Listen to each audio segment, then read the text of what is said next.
Hello आनंद family, स्वागत है कोने कमाल की वीडियो में। देखो मोटोरोला है ना, एक के बाद एक धमाके करता ही रहता है। एक फिर धमाका कर दिया H50 Neo, लेटेस्ट स्मार्टफोन है मिड रेंज के अंदर और कंपनी कह रही है कि 23,000 में मिल जाएगा। ऑफर लगा के, एक्सचेंज ऑफर, कार्ड ऑफर लगा के 23,000 में मिल ही जाएगा। लेकिन देखो सवाल यह आता है कि इसी रेंज के अंदर ऑलरेडी H50 फ्यूजन अवेलेबल है मार्केट के अंदर, तो फिर H50 Neo क्यों लेना चाहिए। दूसरा सवाल ये है कि दोनों के बीच में डिफरेंस क्या है, और तीसरा सवाल ये होगा कि इन दोनों में से कोई ऐसा स्मार्टफोन है जो कि कॉम्पैक्ट साइज में। जवाब मिलेगा इसी वीडियो में। चलो शुरू करते हैं।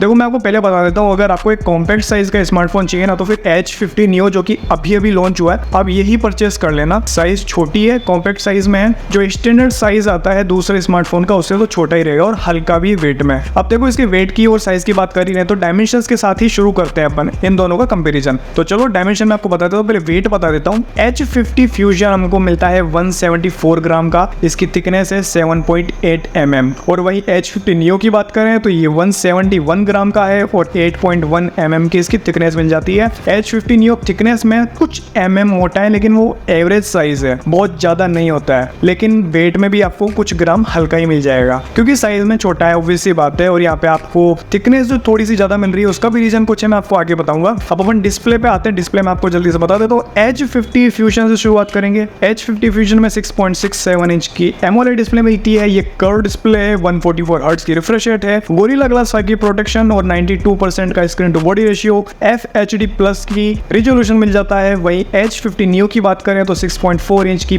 POLED डिस्प्ले, ये फ्लैट डिस्प्ले है, 120 हर्ट्ज की, 90.2% का स्क्रीन टू बॉडी रेशियो और 1.5K का रिजोल्यूशन मिल जाता है। देखो स्क्रीन साइज आपको H50 Neo के अंदर छोटी मिल रही है और इसमें स्क्रीन टू बॉडी रेशियो वो भी काफी अच्छा है। इसका सीधा सा मतलब ये है कि कॉम्पैक्ट साइज है, छोटा स्मार्टफोन रहेगा, बहुत ज्यादा छोटा नहीं है, लेकिन नॉर्मल जो स्टैंडर्ड साइज है उससे छोटा है। चलाने में आपको मजा आएगा। POLED display, in display fingerprint है और रिजोल्यूशन भी H50 फ्यूजन से ज्यादा बेटर है, 1.5 की रिजोल्यूशन आता है यहाँ पे। दूसरी एक और चीज बताऊं मैं आपको, H50 Neo के अंदर 120 हर्ट्ज की रिफ्रेश रेट मिल रही है। बहुत होती है, काफी होती है। 144 हर्ट्ज जो है वो बहुत ज्यादा है और वो रिफ्रेश रेट बैटरी भी ज्यादा कंज्यूम करेगी। तो मेरे हिसाब से 120 हर्ट्ज परफेक्ट होता है किसी भी स्मार्टफोन में। उससे ज्यादा मेरे को नहीं लगता कि नीड पड़ती है, वो भी इस मिड रेंज के अंदर। तो अपन आगे बढ़ते हैं, वेरिएंट पे आते हैं। सबसे पहले देखो H50 फ्यूजन में हमको दो वेरिएंट मिलते हैं, 8GB रैम 128GB स्टोरेज और 12GB रैम और 256GB स्टोरेज का। जबकि H50 Neo अभी जो आया है उसमें आपको एक ही वेरिएंट मिलेगा, 8GB रैम 256GB स्टोरेज। मुझे लगता है कंपनी ने बहुत सही गेम खेला यहाँ पर, एक ही वेरिएंट दे दिया, 8GB रैम 256GB स्टोरेज वाला परफेक्ट है, उससे ज्यादा किसी की नीड नहीं रहती है। बाकी UFS वर्जन 2.2 मिल जाएगा, दोनों के अंदर सेम रहता है। IP रेटिंग की बात करें तो दोनों में 68 की प्रोटेक्शन मिल जाता है।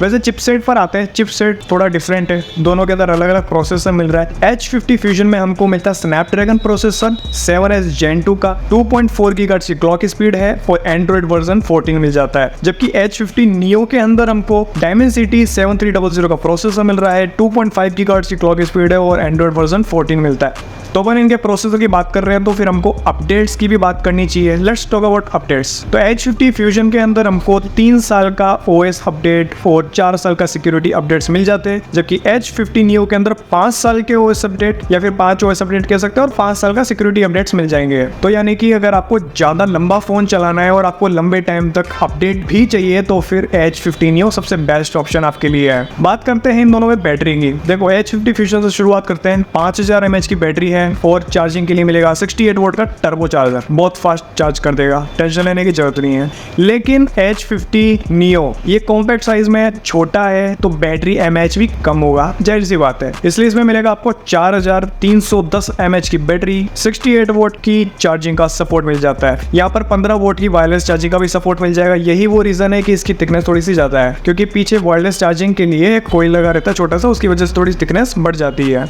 और बाकी दोनों के अंदर आपको स्टीरियो स्पीकर का सपोर्ट मिल जाएगा। अब आते हैं अपन इन दोनों के कैमरा के ऊपर, देखते हैं कैमरा क्या मिलता है। देखो H50 फ्यूजन जो है ना वो ड्यूल कैमरा सेटअप के साथ में आ रहा था। कितने मेगापिक्सल का मैं आपको बताता हूँ। 50 मेगापिक्सल का मेन कैमरा था, जिसमें आपको सोनी लीडिया 700C सेंसर मिल रहा था। OIS कैमरा था, 13 मेगापिक्सल का वाइड कैमरा भी मिल रहा था और फ्रंट कैमरा मिल रहा था 32 मेगापिक्सल का। जबकि H50 Neo के अंदर हमको 50 मेगापिक्सल का तो मेन कैमरा है, ये भी OIS के साथ में, और सोनी लीडिया 700C का सेंसर है, 13 मेगापिक्सल का वाइड एंगल कैमरा है, 10 मेगापिक्सल का आपको टेलीफोटो लेंस ऐड करके दिया गया है, जिसमें 3x ऑप्टिकल जूम मिल जाता है और 30x डिजिटल जूम मिल रहा है। यहाँ पे भी फ्रंट कैमरा 32 मेगापिक्सल का मिल रहा है। एक चीज मैं आपको बता दूं कि दोनों के अंदर आप 4K में 30 FPS पे रिकॉर्ड कर सकते हो फ्रंट और बैक कैमरा से, यानी कि अगर आपको वीडियोग्राफी के लिए भी स्मार्टफोन चाहिए, दोनों आपके लिए परफेक्ट है। 4K तक सपोर्टेड है, और अगर आपको 60 FPS यूज करना है तो फुल HD में यूज कर सकते हो, बाकी 4K तो 30 FPS तक सपोर्टेड है। बाकी H50 Neo के अंदर एक ये भी कमाल का फीचर है कि आप मैक्रो में या फिर वाइड एंगल का यूज करते हुए वीडियो शूट करना चाहते हो तो 4K में आप शूट कर सकते हो 30 FPS पे। और इसके अलावा देखो दोनों के अंदर आपको स्टॉक एंड्रॉइड मिलने वाला है, ये तो मुझे बताने की जरूरत भी नहीं है आपको। बाकी अगर अपन ओवरऑल कंपेयर करें इन दोनों के फीचर को तो फिर H50 Neo ज्यादा बेटर निकल कर आया है। सिर्फ एक अगर अपन बैटरी पार्ट को साइड हटा दें, क्योंकि देखो साइज में थोड़ा सा छोटा है कॉम्पैक्ट साइज में, तो बैटरी एमएच जाहिर सी बात है कम होनी थी, लेकिन मुझे नहीं लगता कि इससे ज्यादा दिक्कत आएगी, क्योंकि वायरलेस चार्जिंग और फास्ट चार्जिंग का सपोर्ट यहाँ पर है, तो टेंशन लेने की कोई जरूरत नहीं है। तो ये था इन दोनों के बीच में डिफरेंस। अगर आपको वीडियो पसंद है तो फिर लाइक करना, अपने दोस्तों के साथ शेयर करना, और ऐसी वीडियो देखते रहने के लिए अनंत इलेक्ट्रॉनिक्स को सब्सक्राइब कर लेना। मिलेंगे फिर एक कमाल की वीडियो में।